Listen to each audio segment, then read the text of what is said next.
1974 నుంచి 1993 దాకా వెనిజులాలో ఆయిల్ కంపెనీలన్నీ కూడా అమెరికా కార్పొరేట్స్ చేతిలో ఉండేవి. అధ్యక్షుడు కర్లోస్ ఆండ్రస్ తీరుకు వ్యతిరేకంగా సోషలిస్ట్ లీడర్ అయిన హ్యూగో చావెస్ బొలివేరియన్ విప్లవం తీసుకొని వచ్చాడు. 1993లో హ్యూగో చావెస్ వెనిజులా అధ్యక్షుడయ్యాడు. అతను అమెరికా గుత్తాధిపత్యం కింద ఆయిల్ పరిశ్రమను మొత్తం నేషనలైజ్ చేశాడు. ఆ వెనిజులా ప్రభుత్వమే ఆయిల్ వ్యాపారం చేస్తూ ఆ వచ్చే డబ్బుల్ని పేదరిక నిర్మూలన మీద, విద్య మీద, వైద్యం మీద విపరీతంగా ఖర్చు పెట్టేలాగా చాలా విప్లవాత్మకమైన నిర్ణయాలు, చాలా సంస్కరణల్ని హ్యూగో చావెస్ వెనిజులాలో చేపట్టాడు. అందుకే హ్యూగో చావెస్ వెనిజులా వాళ్ళకి మాత్రమే కాదు, సోషలిస్టులందరికీ కూడా చాలా పెద్ద హీరో. 2006లో అయితే యునైటెడ్ నేషన్స్ జనరల్ అసెంబ్లీలో అప్పటి అమెరికా అధ్యక్షుడు జార్జ్ డబ్ల్యూ బుష్ ని యూ డెవిల్ అని చెప్పి ప్రకటించాడు. అలాంటి హ్యూగో చావెస్ ను చంపడానికి అమెరికా ప్రయత్నం చేసింది. ఈ విషయాన్ని హ్యూగో చావెస్ స్వయంగా కూడా చెప్పాడు. చావెస్ చనిపోయిన తర్వాత అమెరికాకు వెనిజులాలో ఉండే చమురు నిల్వల మీద మళ్ళీ ఆశలు పుట్టాయి. చావెస్ అనుచరుడైన నికోలస్ మదురో 2013లో ఆయన అధ్యక్షుడైన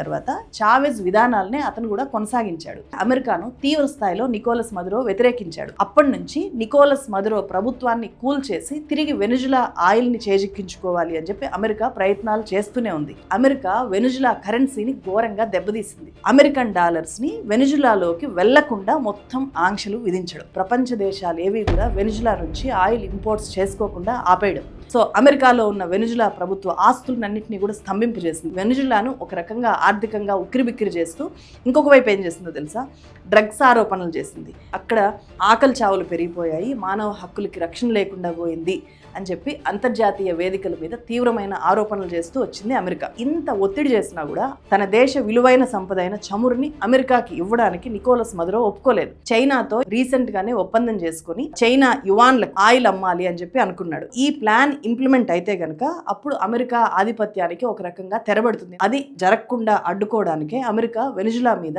ఇమీడియట్ గా ఈ దాడి చేసింది.